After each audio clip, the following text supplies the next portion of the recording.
Hi, I'm Audrey, and I'm an explainaholic. Hi, Audrey.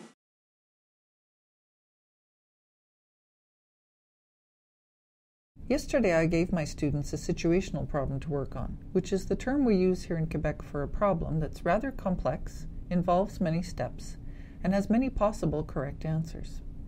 I've grown to love these problems, but they always seem to bring out one of my biggest weaknesses as a teacher. That is, as I've confessed, that I am an explainaholic.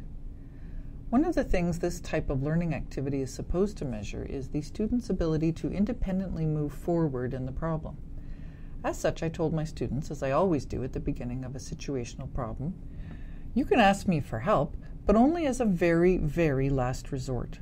All other avenues have to have been absolutely exhausted.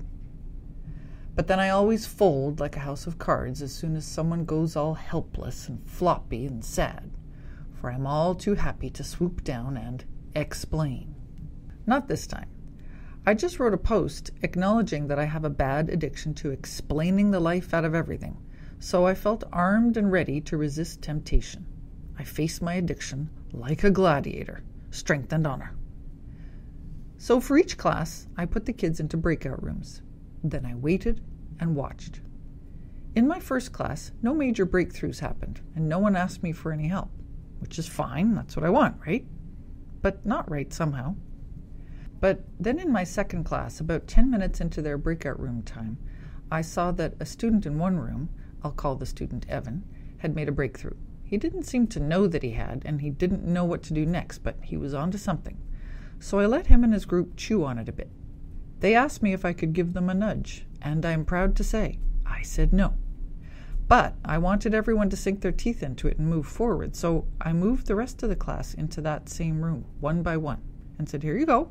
Nothing lost if you get help from someone besides me. More progress was made, and there was even some checking of results using GeoGebra, at which point I began weeping tears of joy. Then, in a moment of weakness, I buckled. Yes, I'm sorry to say. I decided to give them a hint. I don't know why. I spoke. I said, you have 2 unknowns and only 1 equation. And they couldn't hear me. Some glitch in our virtual environment actually made my voice not get through. But they could still hear each other. It was like divine cyber intervention saying, you, Audrey, shut up. Well, that didn't stop me, of course, because I could still write on the board, which I did. But all I did was to circle the equation they had written, write equation number 1 next to it, then equation number 2, question mark. Then I heard and saw a lot of ohs. I love that. I'm addicted to that too. Well, at this point, I really needed to talk to them, not to explain anything, just to remind them about tutoring that night because we were almost out of class time. So I did a few things to try to restore my audio, but by the time I finished that, the period had actually ended. But I seemed to be the only one who noticed because they were all right there working. I'm not saying every single student was talking, but they were all there. A good 5 minutes after class ended, there was a core of 4 or 5 kids who were doing the writing and talking, but the rest were still there. There's more. That's not the end of the story. It just so happened that at tutoring, I had mostly customers from my first period, which, remember, was the group that hadn't really gotten anywhere. But I did have one student from the second class, and I repeated what I'd said, that if she helped them out, it was okay. I'll call her Courtney. Courtney, I said, would you mind telling these ladies what happened in our class today? Well, she answered. I didn't really understand what those guys were doing. Bargain, fargain, ding dong, I said to myself.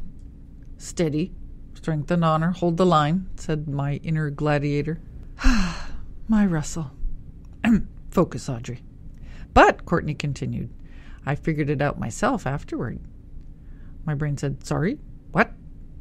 And then she proceeded to show the others what she had done to get that second equation, which was actually a bit different than what Evan had done. I heard more ohs from the others. It gave me goosebumps. So proud of myself. Oh, and my students too. And now the tough questions. In disallowing my help, but allowing their help, have I just rerouted my addiction and fed theirs so that someone else is delivering the goods? Or does hearing it from a peer, someone in the same boat as them, have a different effect that's worthwhile? Is that the social aspect of learning?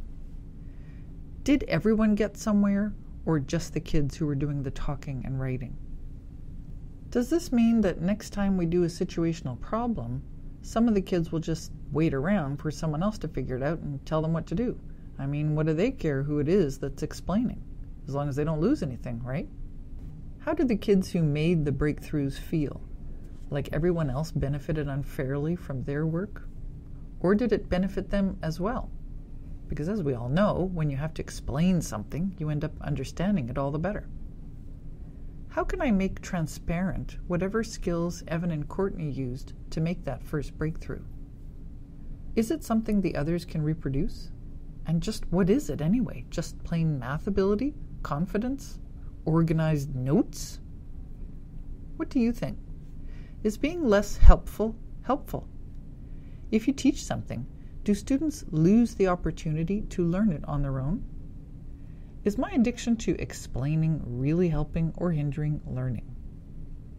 Some things do need explaining, but perhaps it's all a question of finding the right balance. Well, you know how it is with addictions. One day at a time.